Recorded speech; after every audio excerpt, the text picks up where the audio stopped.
nerve to subclavius, which form basically nerve supply of the subclavius muscle. So that's from the upper trunk only.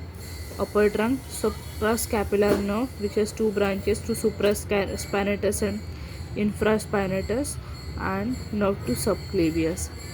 Then these were the branches of basically roots. So as you can see over in this diagram, the trunk I showed branches.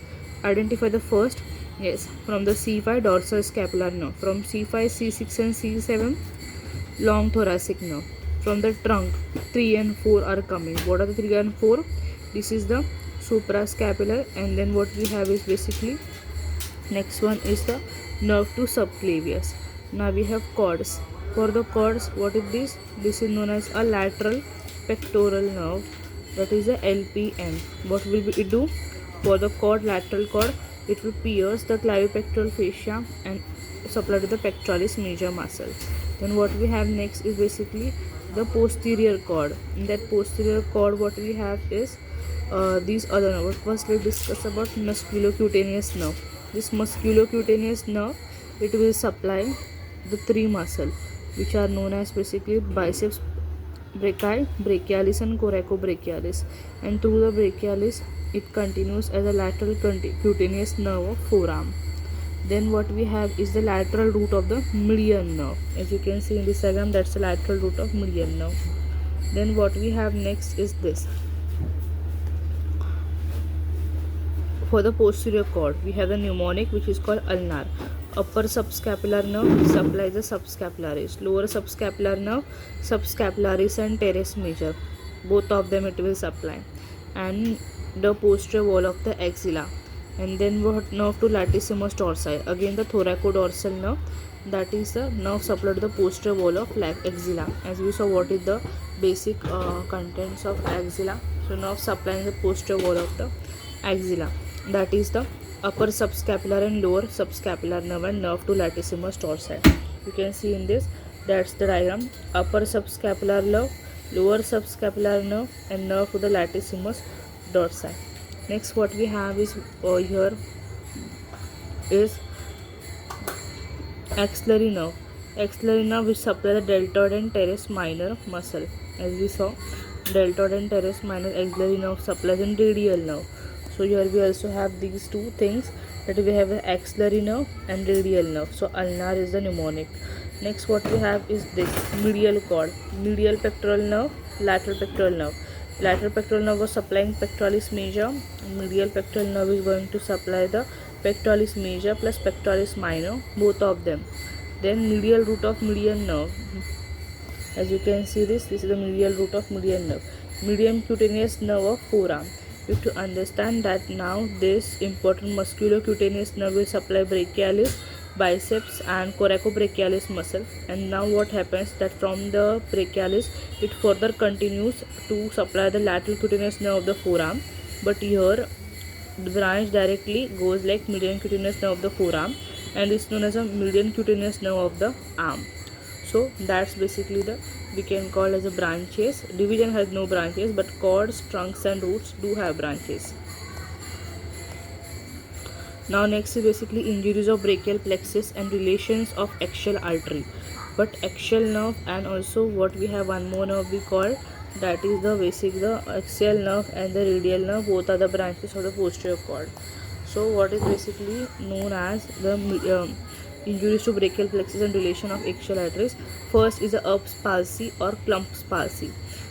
This is very important to know. Erb's point is a point where the 6 nerves meet, that is C5, C6 nerve roots are there, and also dorsal scapular nerve. The thoracodorsal nerve is a part of basically nerve to latissimus dorsi, which is a part of a posterior cord. That's not a thing. But Klump's palsy takes place between C8 and T1, and Erb's palsy takes place between C5 and C6. You can see over here. So now let's differentiate between the Erb's palsy and Klump's palsy.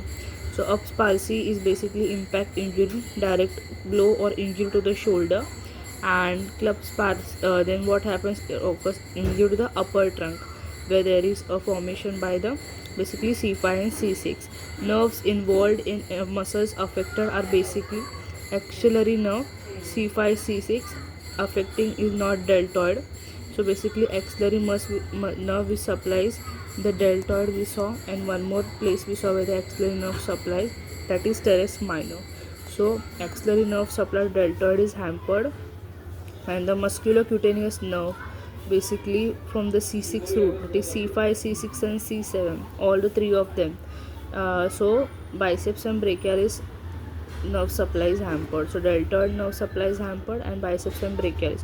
Why coracobrachialis is spared? It is spared due to CT innervation. What is CT innervation? That is okay. So now what you have here is what is basically other deformity and manifestation which are seen are basically policeman's tip hand and waiter's tip hand or porter's tip hand deformity, such thing, in which what we have is a adducted shoulder. What is important to understand here, that the deltoid was a primary abductor, so now adduction will occur. Extended elbow, because the biceps and brachialis are now not functioning, and pronated forearm, so brachialis, so basically pronated forearm, then extended elbow and adducted shoulder are the features of it. Next is a clump's palsy. It's a hyperextension or hyperabduction injury to the lower trunk, that is C8 and T1.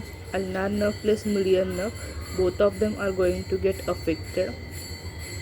Ulnar nerve plus median nerve because of C8 and T1. Intrinsic muscle of hand, that is flexion at metacarpophalangeal and extension of interphalangeal joint occurs, and T1s because of the C8. And it's important that T1 sympathetic root, it is a sympathetic loss on the face. So complete claw hand, because as you can see there is an extension at the interphalangeal joint, and at a metacarpophalangeal joint there is a flexion, and it because of ulnar and median nerve injury. What happens exactly, as you can see over here, the C8 and T1 in these branches also clearly, that basically from the C8 and T1 the medial cord, and basically this is the median nerve is also getting supply from the C8. As you can see, this is the median root of the median nerve, this is the lateral root of the median nerve, and what happens is median root of median nerve is getting hampered, because of which the median nerve is getting affected, and C8 itself gives rise to the ulnar nerve. So therefore ulnar and median nerve are the two nerves which are getting affected. As a result, what happens, intrinsic muscle of hand, flexion at metacarpophalangeal joint and extension of interphalangeal joint occur, and the T1 sympathetic root, sympathetic loss on face, which results as a result of Horner syndrome. What is Horner syndrome? There is drooping of eyelid, you can see, because sympathetic loss of face, miosis and anhydrosis, and also the ptosis, there is drooping of the eyelid and smaller pupil. Here you have the injury to the long thoracic nerve, that is muscle being the serratus anterior and boxer's muscle, and action is a basically protrusion of the scapula. And what happens, deformity leads to winging of scapula, that is prominence of the medial border of the scapula, because the action, that is protrusion of scapula, is lost. You can see this is the winging of scapula, that's because of the injury to the long thoracic nerve which supplies the serratus anterior muscle. Next what we have is root is basically C5, C6 and C7. Then relation of the axillary artery. What's the relation of axillary artery, in which are basically anterior, posterior and medial and lateral relations. So in which are basically pectoralis major and minor and pectoralis major, axillary artery. Now let's see about the axillary artery.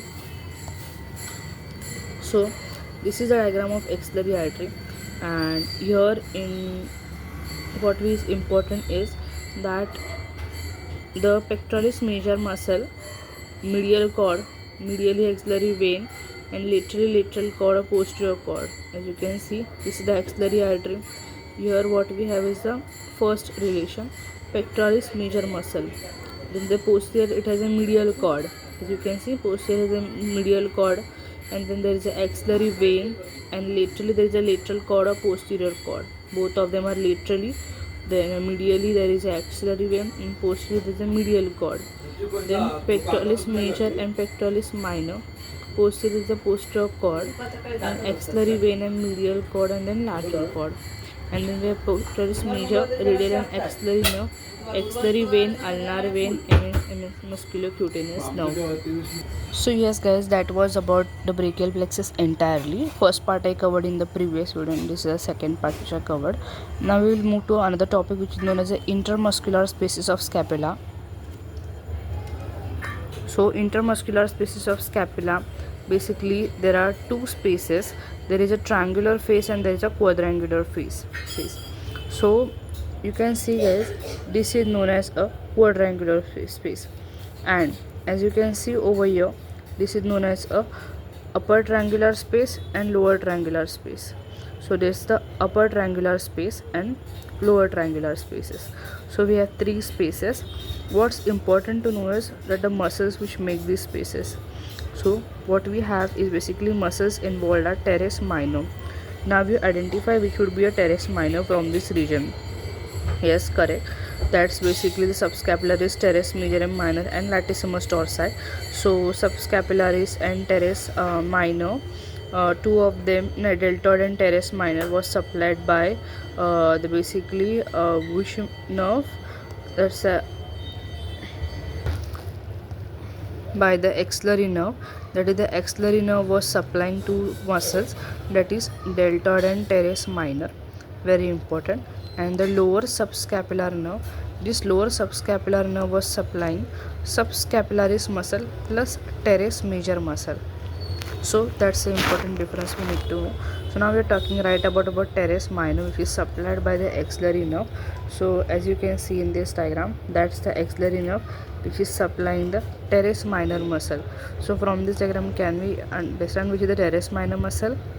Yes, that's the teres minor muscle which is supplied by the axillary nerve. So first is that only. The origin is from the lateral border of the scapula. Can you see? That is the originating from lateral border of scapula, and it is getting inserted on the lower impression of the greater tubercle of humerus. That is, this is the humerus, that's the lesser tubercle and greater tubercle. So greater tubercle of humerus ka lower impression pe it is getting inserted.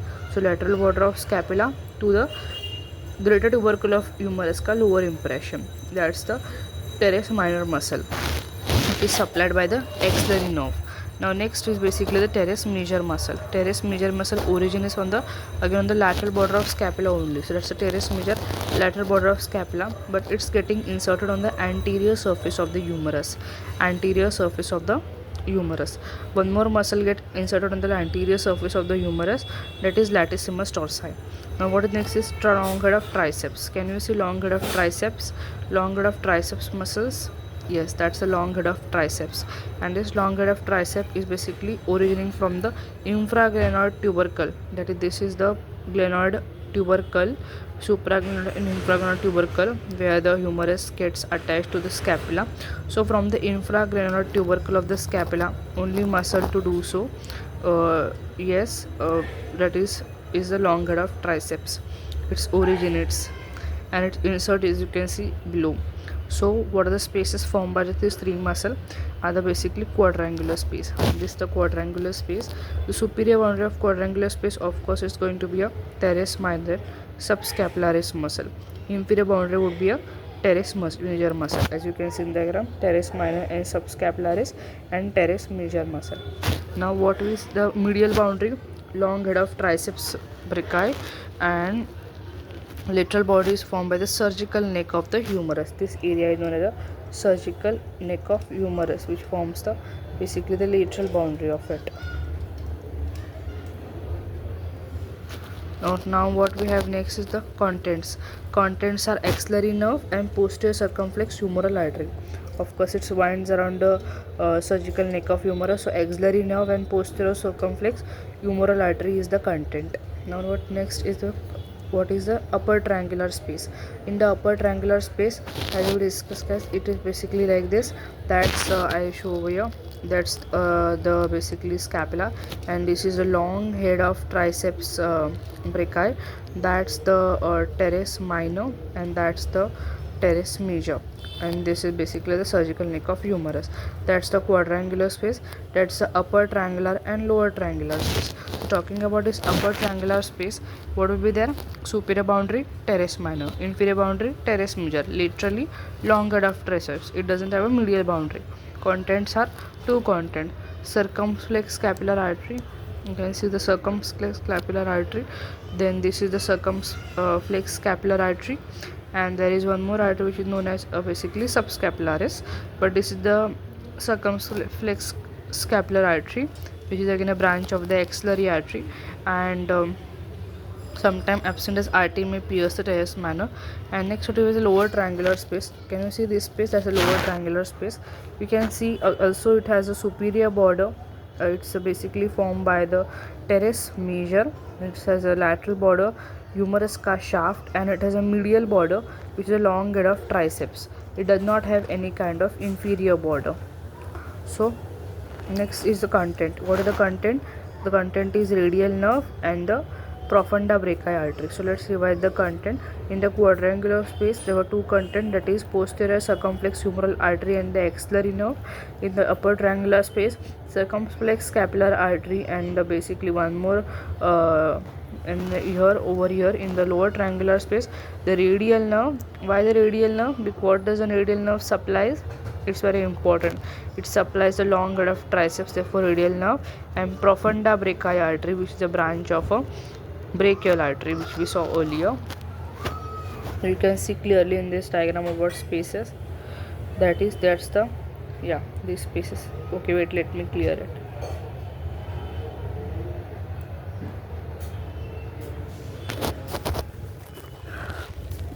Okay, it's clear now. So what is this? That's the teres minor. That's the subscapularis muscle, right?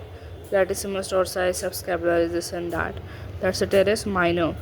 That's the teres major. And this is the long head of triceps, which forms the three muscles. Okay. So that was about the spaces of hand. Now we will talk about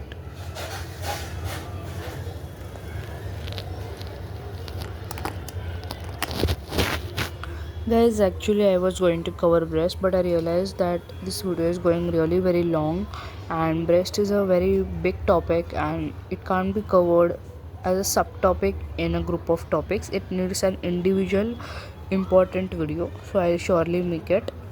But till then, you revise whatever is covered in up till videos. Thank you so much.